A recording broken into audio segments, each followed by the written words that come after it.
युग परिवर्तन के लिए अगर हमें युग परिवर्तन करना है तो मानव के मन को बदलना होगा। जब मानव का मन बदलेगा तो युग परिवर्तन होगा। तो मानव के मन को बदलने के लिए महापुरुषों की आवश्यकता पड़ती है, स्पिरिचुअल लोगों की आवश्यकता पड़ती है। वो स्पिरिचुअल जो लोग होते हैं जिनके बारे में कहा गया कि अब कलयुग के अंदर कलिंग अवतार आएगा, वो घोड़े पर बैठा होगा। घोड़े का मतलब पावर, जैसे आप कहते हैं ना ये गाड़ी इतने हॉर्स पावर की है, इसका मतलब ये थोड़ी कि उसके अंदर घोड़े हैं इतने सारे। उसकी ताकत को हॉर्स पावर के रूप में नापा जाता है, अर्थात वो कलिंग अवतार शक्तिशाली होगा, योद्धा होगा।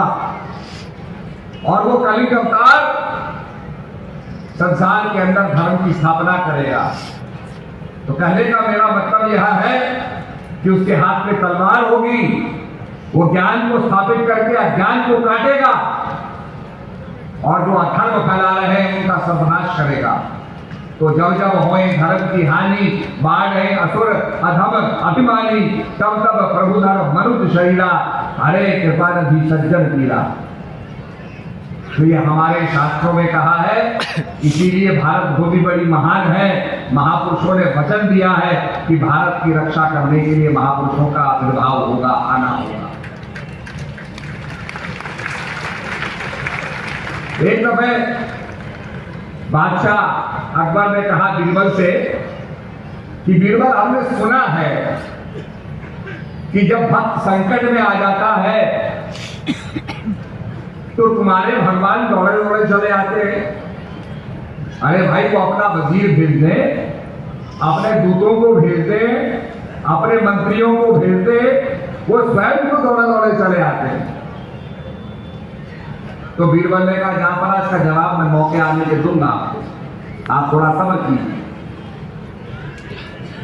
कुछ समय के बाद एक दिन बादशाह बैठा हुआ था, अचानक एक दासी चिल्लाती है, बादशाह का पोता डूब गया है, कोई बचाए कोई बचाए। बादशाह ने देखा कि तालाब में एक बच्चा डूब रहा है, बना हुआ है कपड़ा, बच्चे का कपड़ा है, बंधा हुआ है, डूब रहा है। बादशाह गए, एकदम डूब पड़े, निकाल के लाए तो क्या देखा, वो कपड़े की पोटली थी। बादशाह को बड़ा गुस्सा आया कि देखो हम कपड़े समेत कूद गए, ये दासी ने किसने हमसे मजाक किया? दासी ने मजाक किया। दासी को बुलाया गया, दासी ने कहा, जापना मुझे माफ करना, मुझे तो बीरबल ने कहा था ऐसा करने को, मैंने कर दिया। अब बादशाह ने बीरबल को बुलाया, बादशाह बड़ा गुस्से में था, कहा बीरबल ये क्या मजाक है?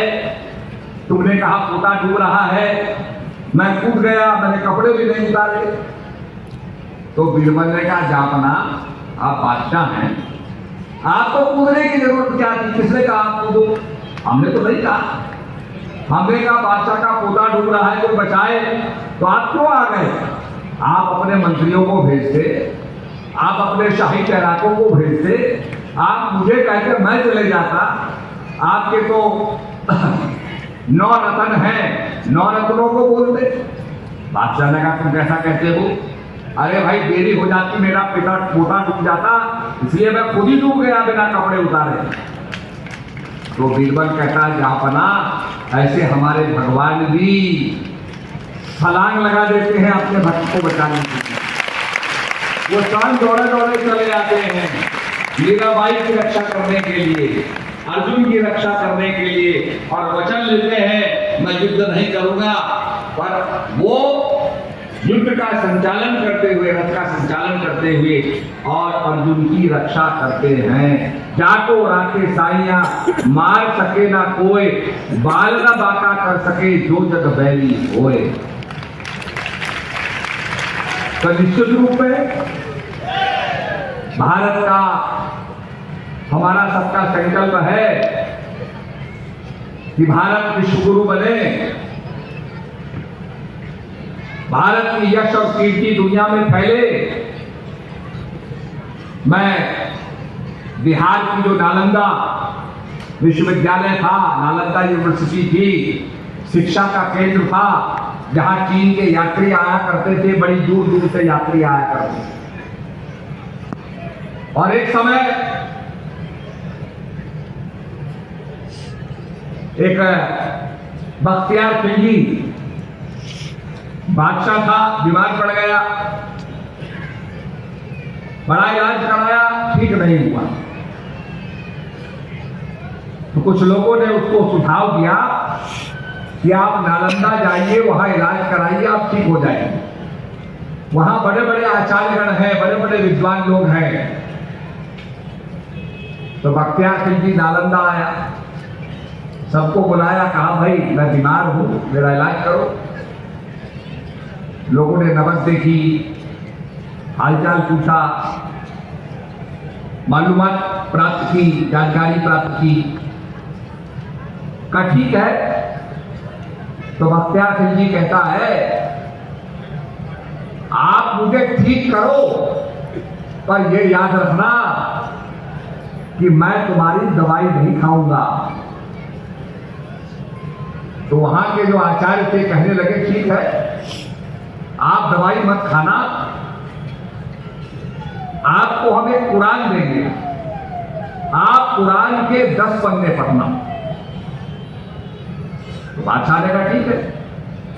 अब वो रोज कुरान के पन्ने पढ़ता था, 10 पन्ने पढ़ता था, मुंह में ले जाता था, फिर पन्ने पढ़ता था, फिर मुंह में ले जाता था, उंगली को पन्ने पढ़ता था।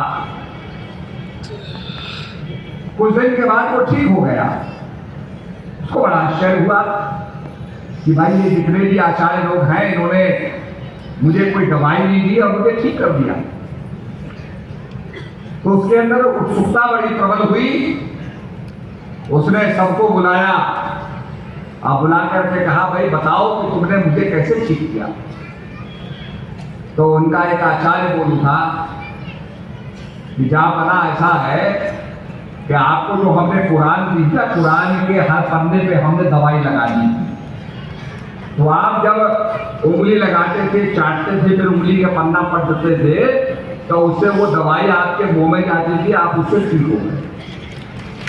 उसने कहा ये इतने विद्वान लोग हैं, इतने ज्ञानी लोग हैं, इतना ज्ञान इनका है, इतना बड़ा विश्वविद्यालय इनका है, और वो तो बिल्कुल शत्रु था हमारा। तो उसने सबको मारा और ये कहते हैं 23 साल तक नालंदा विश्वविद्यालय का ग्रंथागार, ग्रंथकोश जलता रहा, किताबों से नष्ट भ्रष्ट कर दिया। तो भारत के अंदर ज्ञान था, तक्षशिला में, नालंदा में, कुरुक्षेत्र में। और हम तो ये मानते हैं कि जहां जहां संत लोग जाते हैं वहां वहां तीर्थ होते हैं।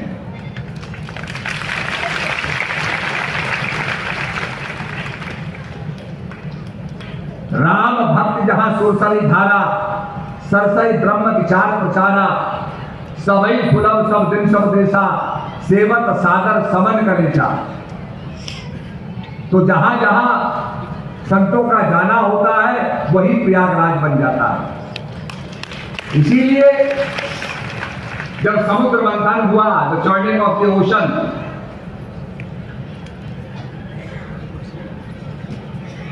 तो राक्षसों का भी साथ लिया गया। उनसे कहा तुम अपनी शक्ति को क्यों खराब कर रहे हो, मिलके समुद्र का मंथन करेंगे, इसमें से रतन निकलेगी, क्योंकि अमृत का कलश तो समुद्र में गिर गया था। तो समुद्र मंथन शुरू हुआ और मरते मरते 14 रत्न निकले।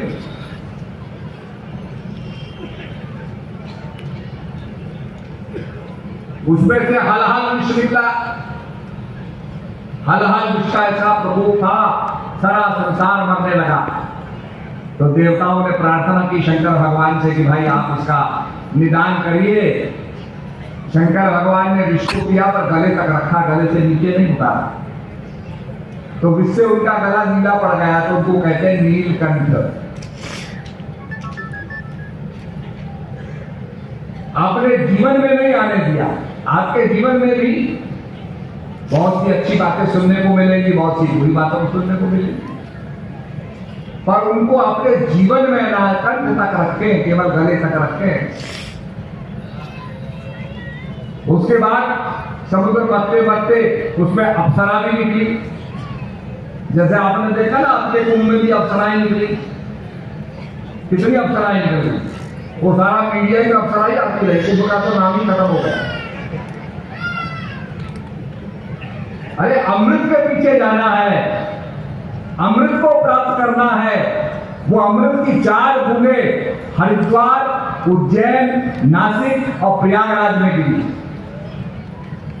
और जो ज्ञानी लोग हैं वो जानते हैं कि वो अमृत की बूंदे 4 बूंदे 4 क्रियाएं हैं जो गुरु महाराज उनको देते हैं। यही इमॉर्टल एसेंस है।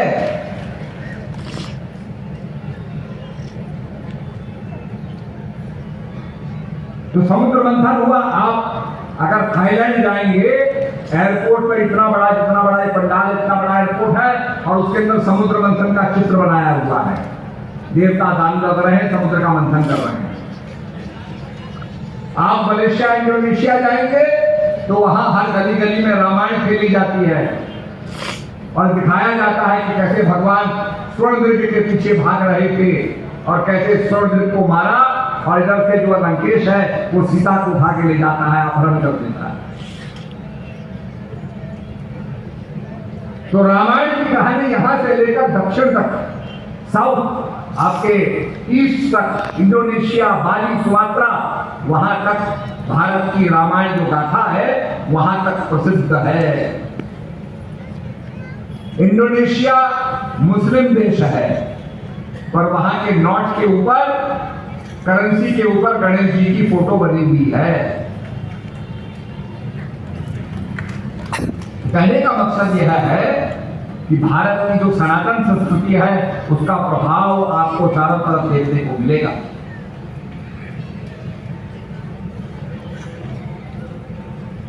आप अजरबैजान जाइए, अजरबैजान में वहां पर ज्वालामुखी की मंदिर है जहां देवी की पूजा होती है, ज्वाला जी की पूजा होती है, जिसको वहां के लोग आतिशगाह कहते हैं। ये तो ठीक है, साइंस से समझते हैं कि वो गैस निकल रही है, गैस के जलने से फ्लेम आ जाता है, पर उस जमाने में तो लोग गैस को समझते ही नहीं। तो पत्थरों के अंदर से जो है आग निकल रही है, ये एक बहुत बड़ा चमत्कार होता था। पर कहने का मतलब दैट इज ऑल एनर्जी।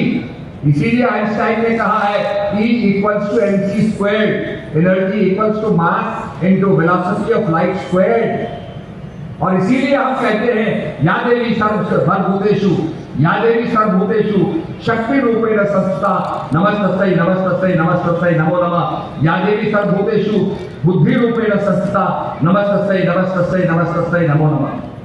हे देवी तुम शक्ति स्वरूपा हो। एनर्जी तो सब जगह है।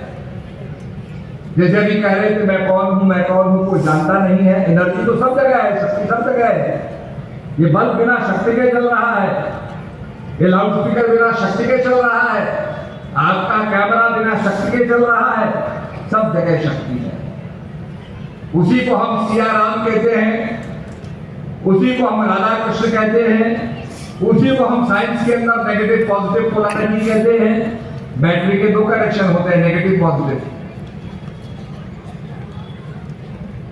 और सबसे छोटे पार्टिकल के अंदर प्रोटॉन है, न्यूट्रॉन है और इलेक्ट्रॉन है।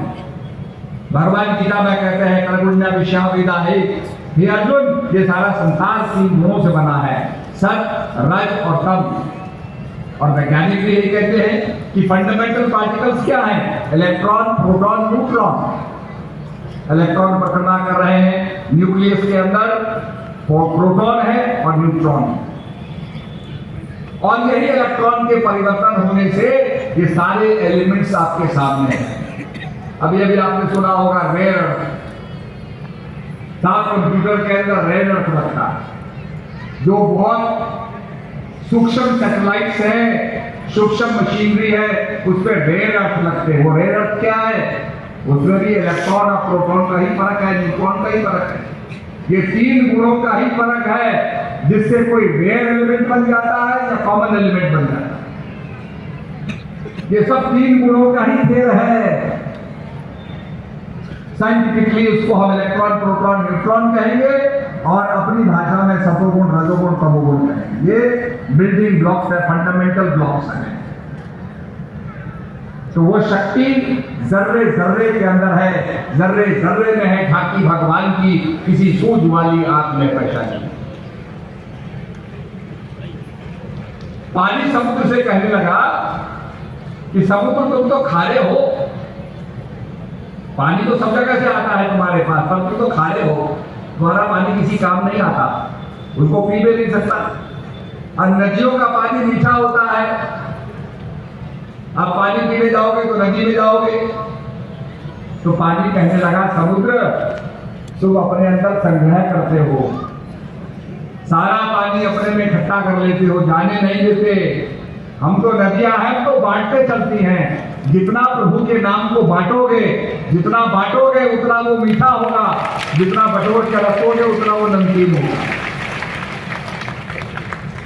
तो राम नाम की लूट है, लूट सके तो लूट, और अंत काल पछताएगा जब प्राण जाएंगे छूट। इसलिए आज वो जो सनातन धर्म है, सबका आधार है, वो सनातन धर्म के तत्व को हम समझें। और भगवान विष्णु के अवतार माने जाते हैं, बौद्धा अवतारे विष्णु के अवतार माने जाते हैं।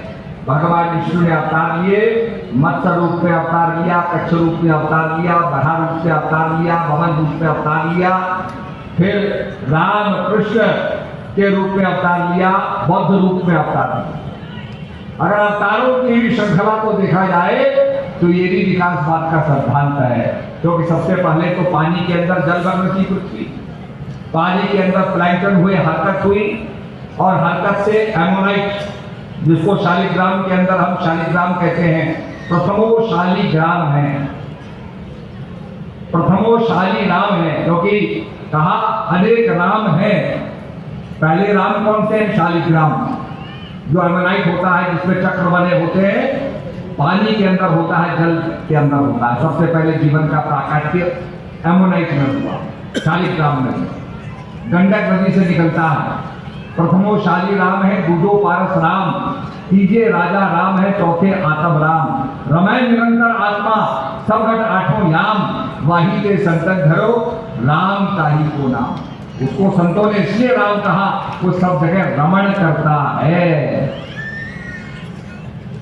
तो पहले पानी के अंदर मछली मत्स्य रूप में अवतार हुआ, वो मछली में डेवलपमेंट हुआ तो कछुए के रूप में वो धरती पे भी विचरण करने लगी, जल में भी विचरण करने लगी, कच्छावतार हो गया। कच्छावतार और विकसित हुआ, बरावतार आ गया, बरावतार और विकसित हुआ तो आपका भवन अवतार हो गया। जो ह्यूमन, अफ्रीका में आप जाओगे तो आपको पिगमी मिलेंगे, भवन रूप में मिलेंगे, बौने मिलेंगे। फिर उसके बाद नरसिंह अवतार हुआ, फिर भवन अवतार हुआ, और भवन अवतार के बाद राम कृष्ण का अवतार हुआ, फिर बौद्धा अवतार हुआ।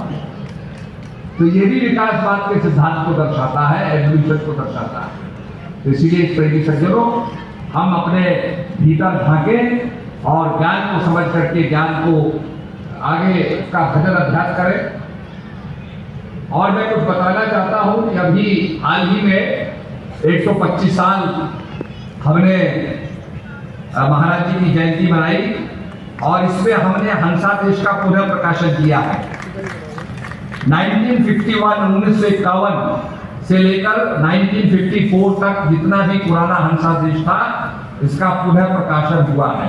आपने तो देखा भी नहीं होगा कि कैसे पुराने लेख छपते थे, कैसे पुराने महाराज जी के सत्संग प्रवचन छापे जाते थे। तो हंसा देश का जो है 1951 से 51 से शुरुआत हुई, तो ये बात पूरे हमने 3 साल के 4 साल के हंसा देश पुनः इसका प्रकाशन किया है। तो इसको आप जरूर लेते जाए, ये दोबारा उपलब्ध नहीं होगी।